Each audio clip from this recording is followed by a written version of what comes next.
Thank you very much, Mr. President. Ladies and gentlemen, good evening. Assalamu alaikum. Lovely to see you all here tonight.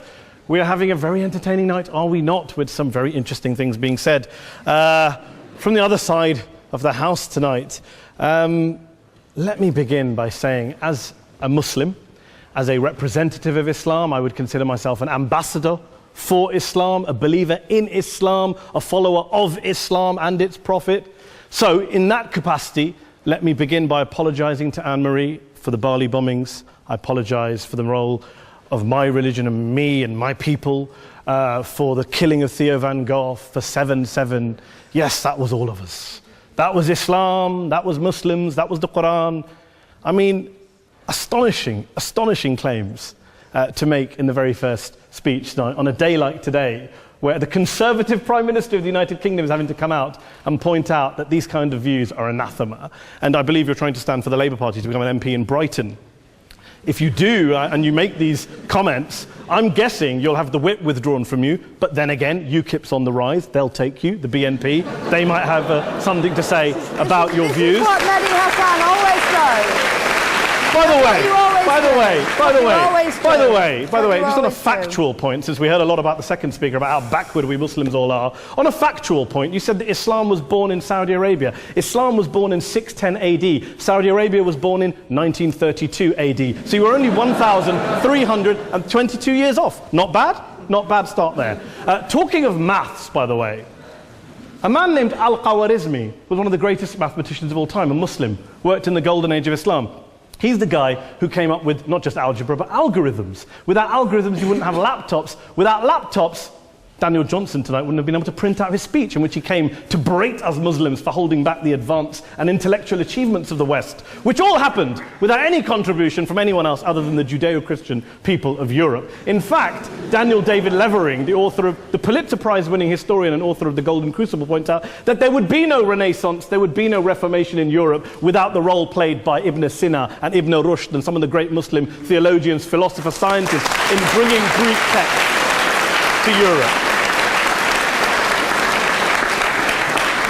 As for this being our university, I will leave that to the imagination as to who is our and who is there.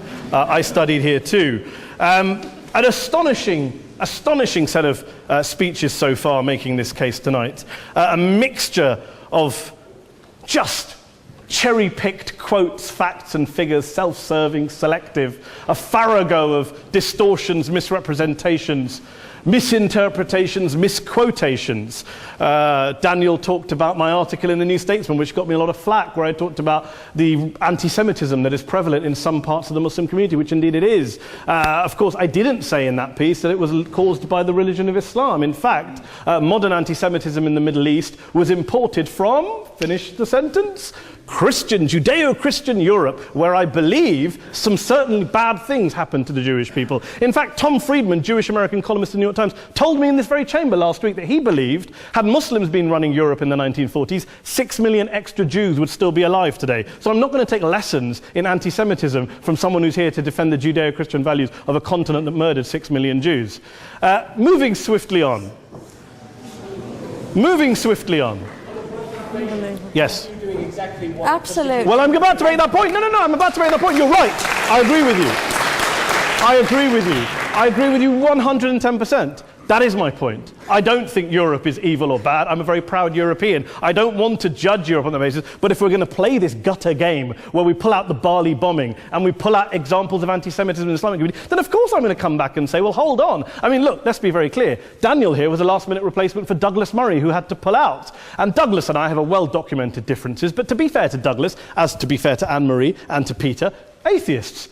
Atheists see all religions as evil, violent, threatening. What the problem I have with Daniel's speech is that Daniel comes here to run this robust defense of Christianity, forgetting that his fellow Christians, people who said they were acting in the name of Jesus, gave us the Crusades, the Spanish Inquisition, the anti-Jewish pogroms, European colonialism in Africa and Asia, the Lord's Resistance Army in Uganda, not to mention countless arson and bomb attacks on abortion clinics in the United States of America to this very day. I would like a little bit of humility from Daniel first before he begins lecturing other communities and other faiths on violence, terror and intolerance. But, no thank you. Some water. But I would say this, to address the gentleman's very valid point here, I'm not going to play that game. I don't actually believe that Christianity is a religion of violence and hate because of what the LRA does in Uganda or what Crusaders did to Jews and Muslims in Jerusalem when they took back the city in the 12th or 13th, whatever century it was.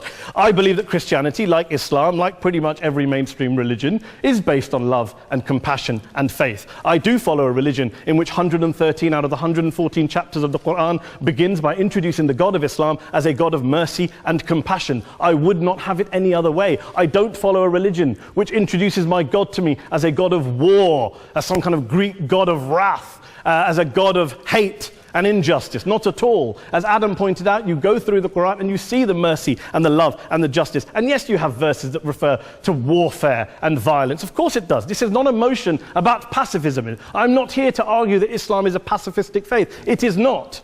Islam allows military action, violence in certain limited contexts. And yes, a minority of Muslims do take it out of that context. But is it religious? Well, we talked about Woolwich. Daniel and Anne-Marie have suggested that it's definitely religion that's behind all of this. Well, actually, what I find so amusing tonight is we're having a debate about Islam. And the opposition tonight have come forward. We have a graduate in law, a graduate in modern history, a graduate in chemistry.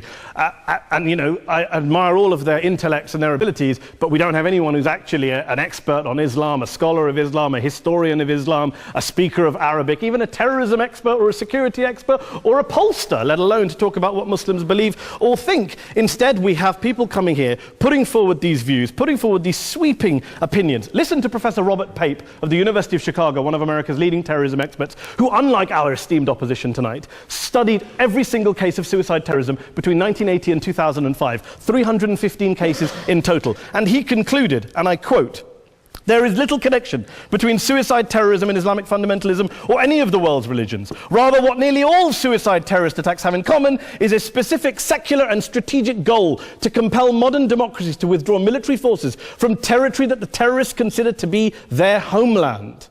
And the irony is, when we talk about terrorism, the irony is that the opposition and the Muslim terrorists, the Al-Qaeda types, actually have one thing in common, because they both believe that Islam is a warlike, violent religion. They both agree on that. They have everything in common. Osama bin Laden would be nodding along to everything he's heard tonight from the opposition side. He agrees with them. The problem is that mainstream Muslims don't. The majority of Muslims around the world don't.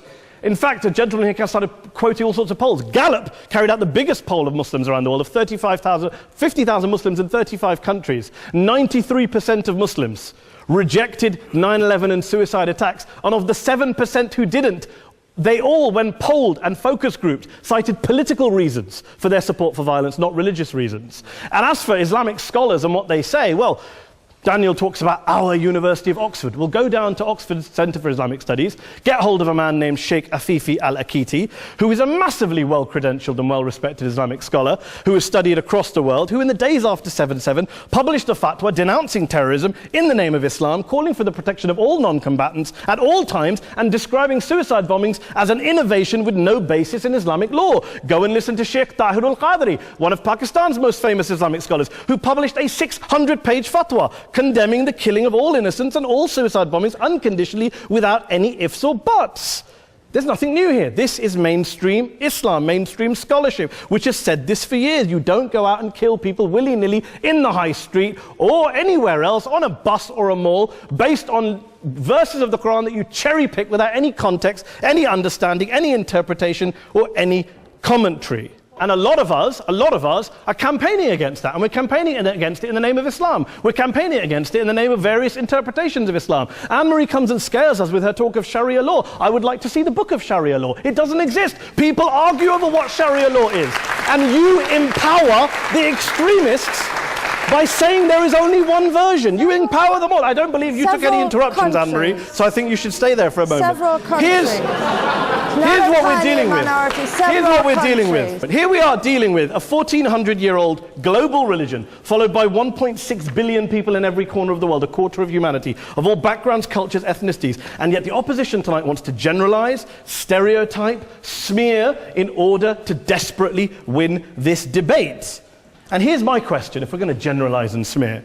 If, okay, people say yesterday's bombers, and we've got to be careful, there's a trial going on, were yesterday's attackers, motivated by Islam? Big debate. I don't believe they were. Let's say they were. Let's say Faisal Shahzad, the Times Square bomber, was motivated by Islam. Let's assume, for sake of argument, that Richard Reeves, the shoe bomber, was motivated by Islam. If Islam is responsible for these killings, if Islam is what is motivating these people, and Islam is therefore not a religion of peace, a religion of war, then ask yourself this question: why aren't the rest of us doing it? Why is it such a tiny minority of Muslims are interpreting their religion in the way that the opposition claim they are? Let's assume there are 16,000 suicide bombers in the world. There aren't. Let's assume there are for the sake of argument. That's 0.001% of the Muslim population globally. What about the other 99.99% of Muslims who the opposition tonight either ignore or smear? The reality is that the rest of us aren't blowing ourselves up tonight. The reality is that the opposition came here tonight not worried about the fact that me and Adam might pull open our jackets and blow ourselves up tonight because we're followers of a warlike warrior religion which wants to take over Europe and Daniel's university. The issue is this. The issue is this. Unless the opposition can tell us tonight, and Peter Atkins is here, one of our great atheist intellectuals, can tell us tonight, can answer this question tonight: why don't the vast majority of Muslims around the world behave as violently and aggressively as a tiny minority of politically motivated extremists? Then they might as well give up and stop pretending they have anything relevant to say about Islam or Muslims as a whole. Ladies and gentlemen, let me just say this to you. Think about what the opposite of this motion is. If you vote no tonight, think about what you're saying the opposite of this motion is. That Islam isn't a religion of peace, it's a religion of war, of violence, of terror, of aggression. That the people who follow Islam, me, my wife, my retired parents, my 6-year-old child, that 1.8 million of your fellow British residents and citizens, that 1.6 billion people across the world, your fellow human beings, are all followers, promoters, believers in a religion of violence. Do you really think that? Do you really believe that to be the case? There are the millions of peaceful, non-violent, law-abiding Muslims both in the UK, Europe, Asia, Africa and beyond, who see Islam as the source of their identity, as a source of spiritual fulfillment, of hope, of solace. And there are the phobes, the haters, the bigots out there who want to push the clash of civilizations, who want to divide all of us into them and us and ours and their.